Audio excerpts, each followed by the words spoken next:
प्रिय मित्रों, आप सभी को जय श्री राधे। आज हम आपको बताने वाले हैं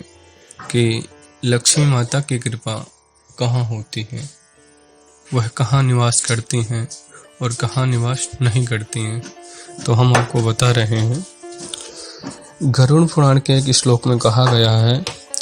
कि कुचेलिनं दन्तिमलोपधारिणम् बहुवासिनं निष्ठुरवाक्यभाषिणम् सूर्योदये हस्तमयेऽपि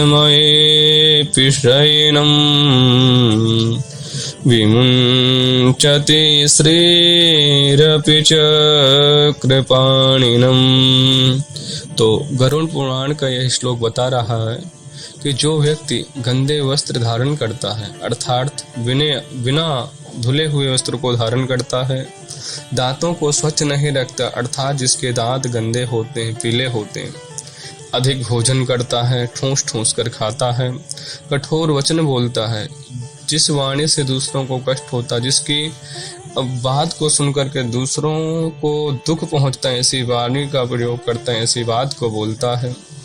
और सूर्योदय मतलब भगवान सूर्य का जब उदय होता है और सूर्य अस्त मतलब भगवान सूर्य जब अस्त होने जाते हैं उस समय सोता है। तो यह श्लोक कह रहा है कि ऐसा व्यक्ति साक्षात भगवान विष्णु ही क्यों न हो, तब विष्णु भगवान भी यदि इन सब क्रियाओं को करते हैं तो माता लक्ष्मी उनको भी छोड़ देती हैं। इस विषय का विस्तार और भी अनेकों ग्रंथों में किया गया है, जैसे कि अत्रि संहिता में भी कहा गया है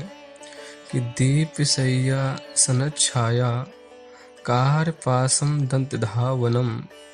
अजारेणु स्पर्शम चैव शक्रस्यापि श्रियम हरेत। अर्थात अत्रि संहिता में यह श्लोक हमें बता रहा है कि दीपक, बिस्तर या बेड और आसन जिसमें बैठ करके हम पूजा पाठ करते हैं,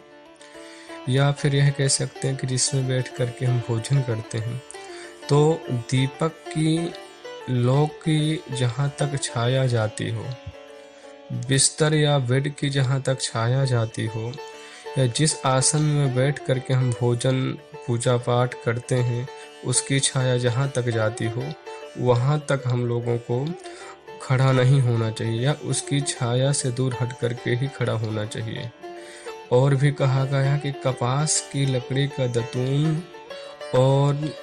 बकरी की धूल का स्पर्श, जहाँ पे जो गोट मीन्स बकरी होती इंग्लिश में, तो जब झुंड में एक साथ बकरियां चलती हैं तो शहरों में प्रायः ऐसा कम देखने को मिलता है, लेकिन गांव के क्षेत्रों में देखने को मिलता है कि बकरियां एक साथ आज भी वहां पे जाती हैं, और जब वो एक साथ चलती हैं तो जो धूल होती है तो उड़ती है, तो उस धूल का स्पर्श नहीं करना चाहिए। यदि हम इन चीज़ों को स्पर्श करते हैं, इनकी छाया का स्पर्श कर लेते हैं, तो इंद्र की भी लक्ष्मी को हल लेते हैं। इनकी छाया जो होती है या कपास की लकड़ी की दतून होती है,